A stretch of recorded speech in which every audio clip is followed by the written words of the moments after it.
Hi guys, this is Miss Regine from Soar Educational Services, and today I'm going to work out some problems that you will see on the SAT.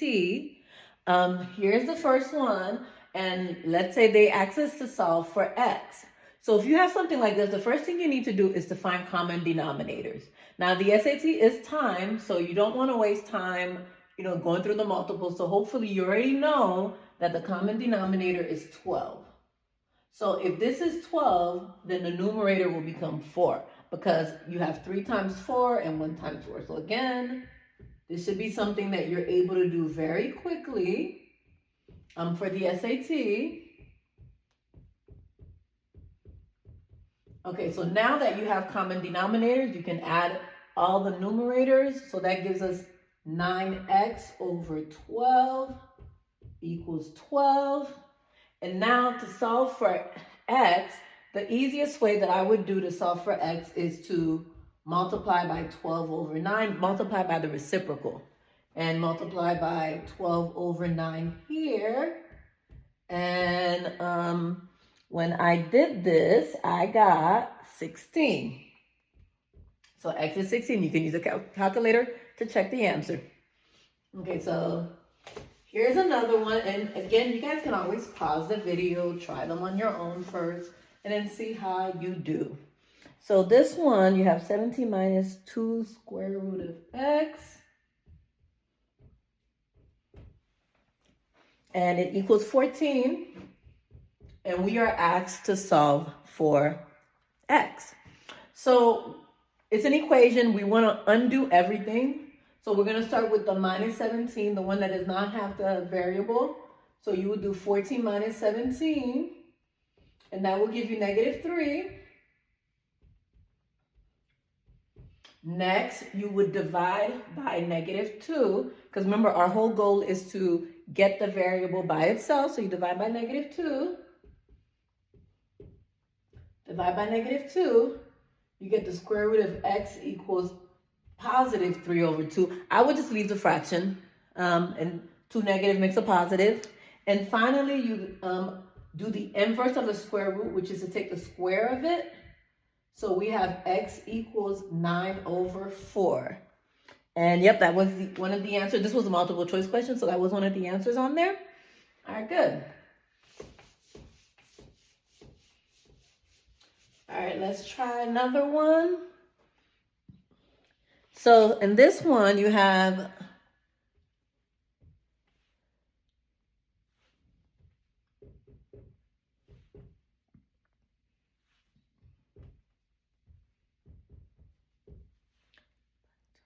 and they ask us to solve for a. So if you have something like this where you have exponent, the best thing to do, if you think about what's the relationship with 32 and 16, they can be changed, rewritten as a number with a common exponent. So, with a common base. So if I do 2 to the 5th power, that's 32. So I can convert that 32 into 2 to the 5th power, and I still have that exponent a plus b. And then I can convert the 16 to 2 to the 4th power, and I still have the exponent a plus 2b. Now, there's a rule that when your base are the same, you can basically ignore them and just really focus now on your exponent. So our exponent is right here.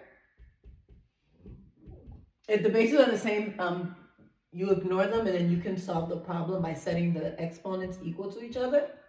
So we have 5a plus 5b equals 4a plus 8b. And we're solving for a. And I just went back to double check the answer choices because I can see that, hey, here I have 2 unknown. So if I have 2 unknown, what is this answer going to look like? I can't really just get an answer like 7, So, but the answer choices are in terms of B. So what we're going to do is we're going to combine our A's together and move the B to the other side. So 5a minus 4a is just 1a, just a. And 8b minus 5b is 3b. So a equals 3b, and that is the answer.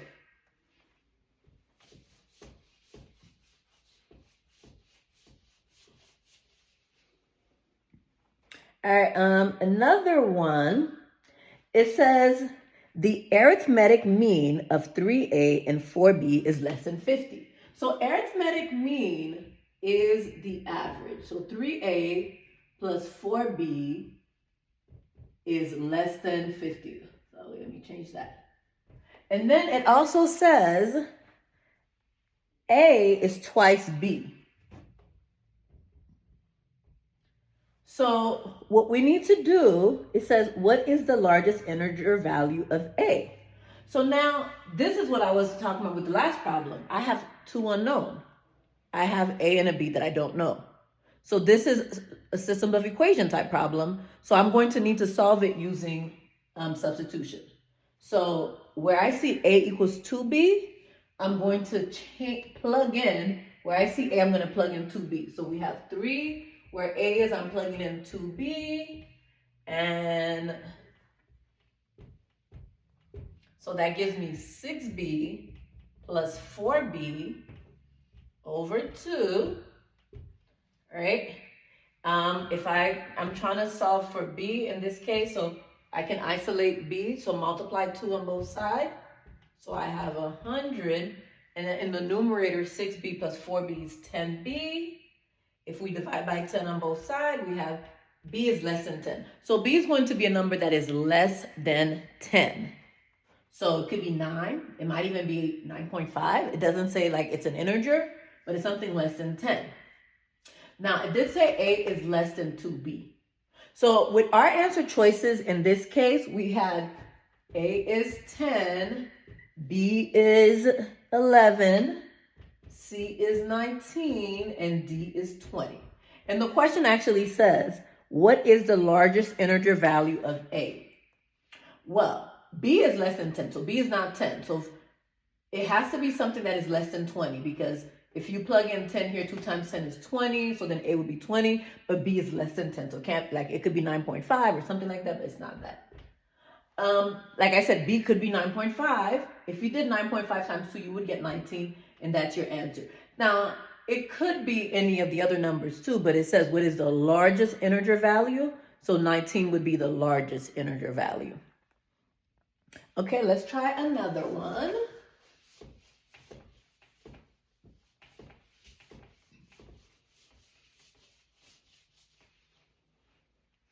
So here we have 1 over a minus b equals 5. And we are asked to solve for a. And again, we have two unknowns. So just you scan through the answer choices. You're like, okay, yeah, this is not going to be, again, we're not going to have like 8 as an answer. It's going to be in terms of b. So when I get a problem like this, I like to cross multiply. Whenever possible, I do proportion or cross multiplication. So I would just do cross multiplication. Put a 1 under there, and then I can do 1 times 1 is 1. And this would be 5 times a minus b. And we can distribute, and we have 5a minus 5b. So we're solving for a in this problem. So I'm going to isolate a. So you do plus 5b and move it over here. 1 plus 5b equals 5a. And again, I'm trying to isolate a. So I will divide by 5. Divide by 5. And this is technically my answer, but you always want to match it up with the way it's written on the answer choices. So the way it's written, you can actually split these up. So if you split it up, you would have 1/5. And 5b divided by 5, it cancels, plus b. And this is how the answer choice was written on there. Okay, let's do another one. If x equals 3a plus 7 and y equals 9a. Okay, let's see.